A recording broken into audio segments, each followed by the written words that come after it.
All right, hello everybody. Welcome to another education video. This is for EDTL761, and so this is going to be about community partnerships. And the community partnerships I've selected, just because it's a passion area for me, would be between schools and the LGBTQIA plus community. So, of course, to give a little bit of background, right? Like I graduated high school in 2009. My voice is still recovering from being really sick, so bear with me here. Regardless, I was an officer in our GSA, our Gay Straight Alliance, when I was in high school, and I will say, well, this is not a new issue. It is fascinating how much societal sentiment and also policy has shifted to be more affirmative and supporting of those that are anywhere in that LGBTQIA plus umbrella, which of course we could hash out the details on that too, considering it's not a monolithic group. It's intersection and alliance of lots of different diverse people. Regardless, back when I was in high school, well, I appreciate that I could be part of a GSA. And we did have those supports in place, had a really supportive teacher, had some great people in the community as well. And that's part of like, school community partnerships, right? Like we actually had people in the community supportive of GSA, sponsoring us, etc. Societally, we've moved in a much more positive and progressive direction, in my opinion. To give you a tangible example, and this might be hard for younger viewers to believe, but back then, even in an environment like I was 2009, so like think about the context, right? Hope and change had just swept through the country. Like I know for me, I was too young to vote in that election in 2008 by just like a hair. But a lot of my friends were amped up and ready to make societal change. But on the same note, like this is the same culture and same time where people were using the term gay pejoratively. So not to say that doesn't happen now, but it's not this pervasive part of culture the way that it was. And I think that's one of those interesting things you have to acknowledge as we talk about this struggle, because this is a civil rights struggle of our time. Regardless, my experience and exposure to this community is really through my like work in GSA. And through that, let's go ahead and get started. And of course, this will not be a comprehensive history of the struggle for gay rights in the United States. I will say this: you could go as far back as the Stonewall riots and other things like that. Like we could do a whole series. And so I'll try to keep this more narrowly focused on education and community partnerships.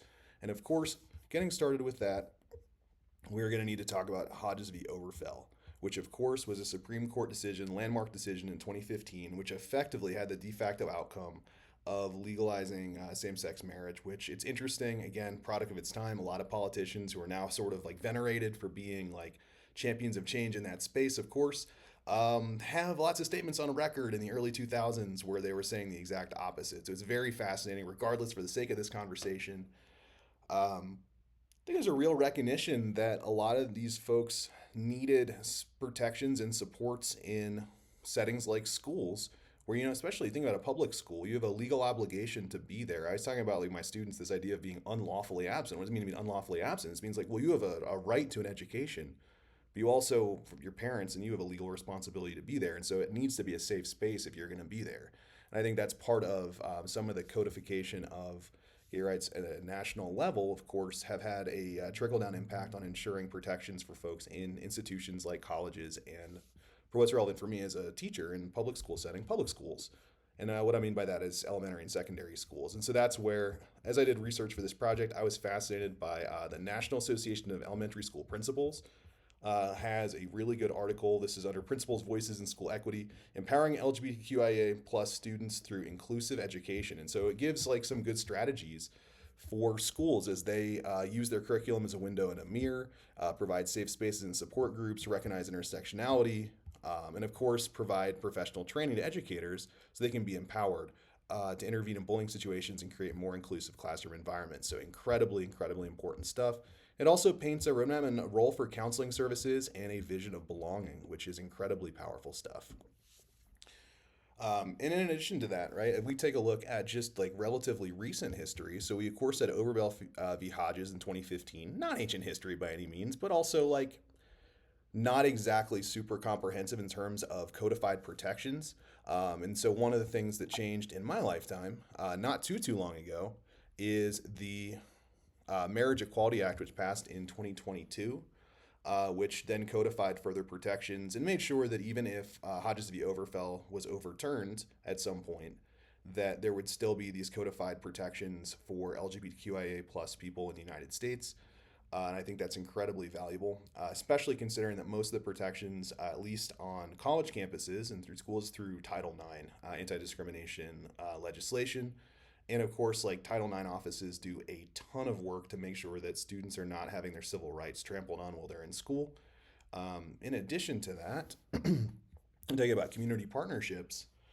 Um, Lancaster, where I am, doesn't do a huge thing for Pride, though I'll often go to Philadelphia or DC, New York for Pride. And there's a lot of community input and involvement, and lots of clubs like GSAs, etc., in high schools that work hand in hand to make sure that LGBTQIA youth are seen, supported, and heard inside schools and have a support structure outside of the school itself. And for me, that's incredibly important. I know right now there's a lot of dialogue about the like trans dimension of LGBTQIA. Of course, the flag we currently use is an intersectional flag, so it also represents the struggles of not just the gay or lesbian folks, but in terms of the entire diverse umbrella of peoples under that LGBTQIA umbrella, which is just absolutely fascinating. And of course, there is the legal responsibilities on schools, talking about compliance with Title IX, but also with more modern recent legislation, which I just talked about too. It's that Defense of Marriage Act,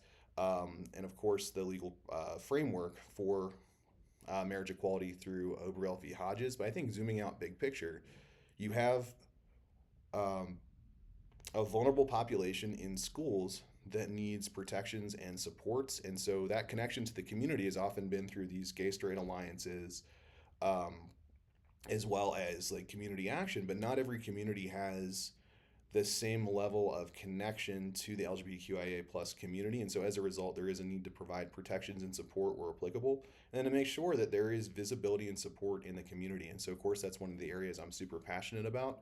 And it's very interesting to see, especially in a far more inclusive and tolerant culture, which, like, you could debate whether we're in that right now. But I'll say, since I was a kid, the needles move quite a lot in a more progressive and more supportive and inclusive I think we've moved to a far more inclusive, progressive society in a lot of ways. So the work is still yet to be done, and so as a result, these protections are necessary. And so, of course, those are legal protections, but beyond that, too, inside schools, the LGBTQIA plus representation often then necessitates there being a GSA and other, like, for example, other school clubs partner with the GSA or have their own, like, Trans Day of Recognition and Visibility, things like that.